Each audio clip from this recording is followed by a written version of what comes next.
এখন আপনি কার্ড দিচ্ছেন, এই দিক থেকে নিচ্ছেন সরকার, তাহলে ওই কার্ডের মূল্য ওই গরিবের কাছে কি আছে? আর কার্ড তো সবাই পাচ্ছে না। ওই যে দুর্নীতিবাজ আছে এসির ভিতরে বসে চেয়ারে বসে বসে আরামে ঘুম যাচ্ছে, গ্যাসের দাম বৃদ্ধি, তেলের দাম বৃদ্ধি, বিদ্যুতের দাম বৃদ্ধি, বাসা ভাড়া বৃদ্ধি, তাহলে এই কার্ডের মাধ্যমে একটা ফ্যামিলিকে মাসিক হয়তো 5,000 টাকাই সরকার দিবে, কিন্তু আমার যে মূল নিত্য প্রয়োজনীয় দ্রব্যমূল্য সেটার দাম যদি ঊর্ধ্বগতিতে থাকে তাহলে তো এই কার্ড দিয়ে সেই ইয়েটা করা যাবে না। 5,000 টাকা দিয়ে একটা ফ্যামিলির কী হবে? এখন আপনি কার্ড দিচ্ছেন, এই দিক থেকে নিচ্ছেন সরকার, তাহলে ওই কার্ডের মূল্য ওই গরিবের কাছে কি আছে? আর কার্ড তো সবাই পাচ্ছে না। আমি মনে করি এইটা না করে আগে এই কার্ডের যেটা তৈরি করতে যে টাকাটা খরচ হচ্ছে এটা দিয়ে একটা ফান্ড করে দ্রব্যমূল্য কীভাবে ঊর্ধ্বগতি কমানো যায় এটাই হচ্ছে পরিকল্পনা প্রথমে করতে হবে। এটা ভুক্তভোগী সবাই হবে, একজন না, এটা সর্বস্তরের মানুষ এইটা ভোগ করতে পারবে।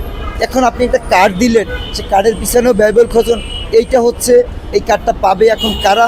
দেশে বিভিন্ন দালাল রয়েছে বা যারা দলীয় প্রভাব খাটায় তাদের আত্মীয় স্বজন পাবে বা তারা পাবে, সবাই কিন্তু এইটা পাবেন। তা আমি মনে করি সর্বপ্রথমে আমার দেশ নিয়ন্ত্রণ করতে হলে এখানে সর্বপ্রথম আমাদের যেটা করতে হবে সেটা হচ্ছে আমার দ্রব্যমূল্য ঊর্ধ্বগতি, এর দাম কমাতে হবে, তাহলেই হবে। তাহলে মানুষের আর কার্ড লাগবে না। যদি দ্রব্যমূল্য নিয়ন্ত্রণে থাকে তাহলে মানুষের কার্ড লাগবে না আমি মনে করি, এবং জনগণ মনে করে। এইগুলো বাদ দিয়ে আগে কিভাবে দেশের মানুষ স্বল্প মূল্যে পরিমাণে তাদের নিত্য প্রয়োজনীয় জিনিস কিনতে পারে, পেটে দুমুঠো ভাত দিতে পারে, এই প্রচেষ্টাটা আগে করে।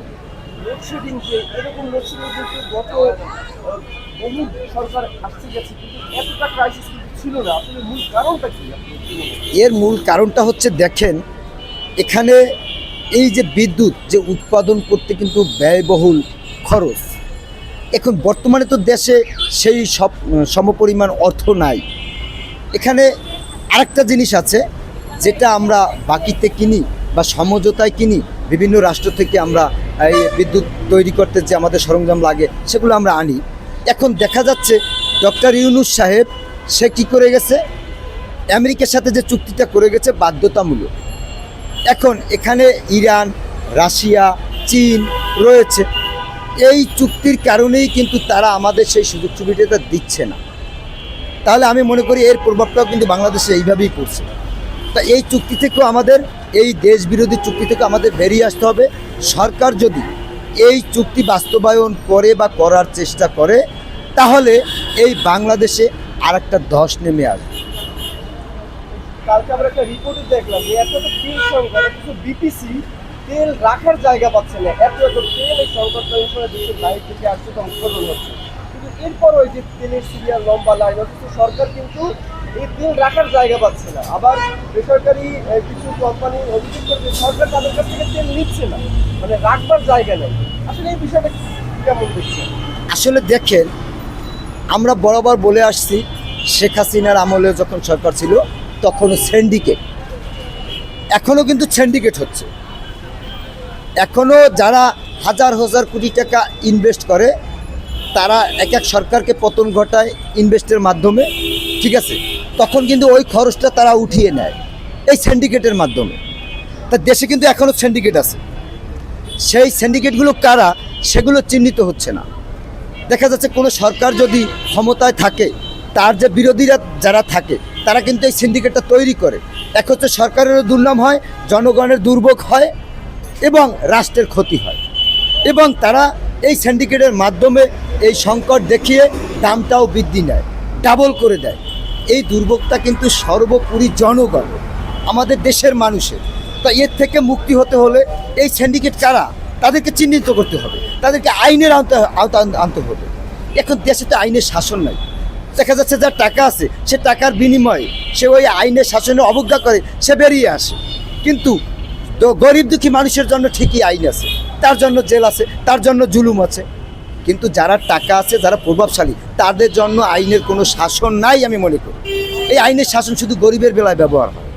এই আইনের শাসন দেশে যেদিন প্রতিষ্ঠিত হবে সেই দিন সর্বমানুষ এই আইনের শাসনের ন্যায় বিচার পাবে এবং দেশে দুর্নীতি, অত্যাচার, অবিচার চলে যাবে। বলছিলেন যে যে কোনো একটা কারণে মানুষ কষ্টে আছে, এই জন্য এত অপরাধ করেছে শেখ হাসিনা, এরপরেও মানুষ মানে বলতে বাধ্য হচ্ছে শেখ হাসিনা ভালো ছিল। আসলে কেন?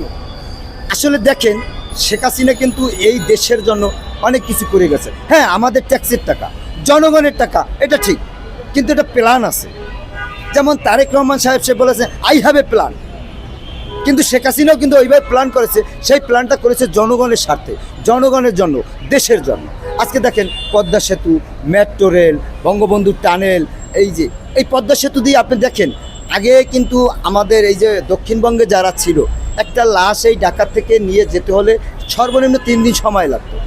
এখন সেখানে 2 ঘন্টার ভিতর, 3 ঘন্টার ভিতরে যেতে পারতেছে সে লাশটা নিয়ে, তার আত্মীয় স্বজন দেখে দাপন করতে পারতেছে। বা দেশে যদি কেউ মারা যায়, আমারই একজন আত্মীয় স্বজন মারা গেল, আমি কিন্তু 3 ঘন্টার ভিতরে দেশে চলে যাচ্ছি এবং গিয়ে আমি আমার সেই আত্মীয় স্বজনকে ঠিক মতন দাপন করে আবার ঢাকায় চলে আসতে পারতেছি, আমার কর্মজীবন আমি দেখতেছি।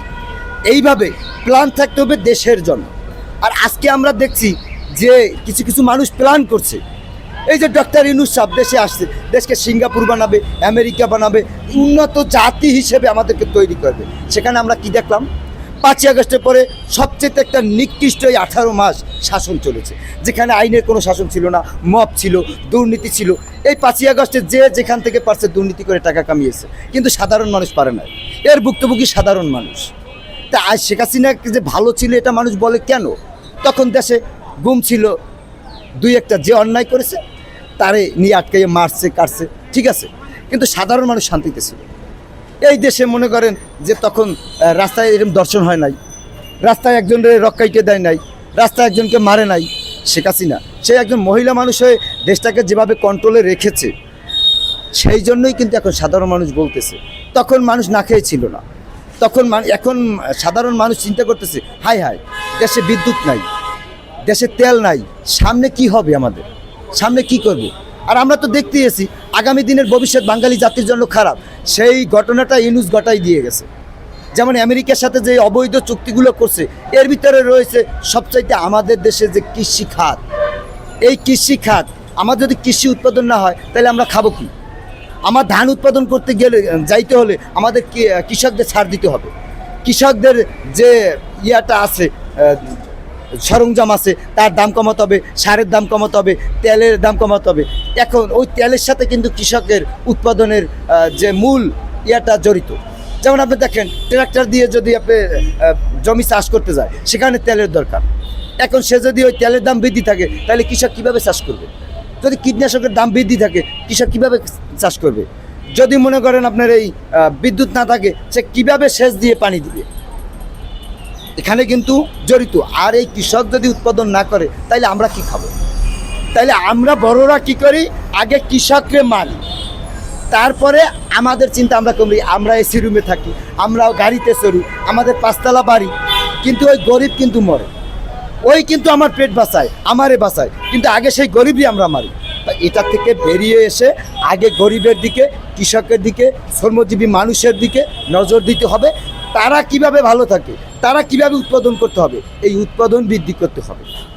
ওই যে দুর্নীতিবাজ আছে, এসির ভিতরে বসে, চেয়ারে বসে বসে আরামে ঘুম যাচ্ছে, আর এই গরিবের অর্থ মেরে খাচ্ছে, ওদেরকে আগে বিচারের আওতায় আনতে হবে, ওদেরকে বিচার করতে হবে।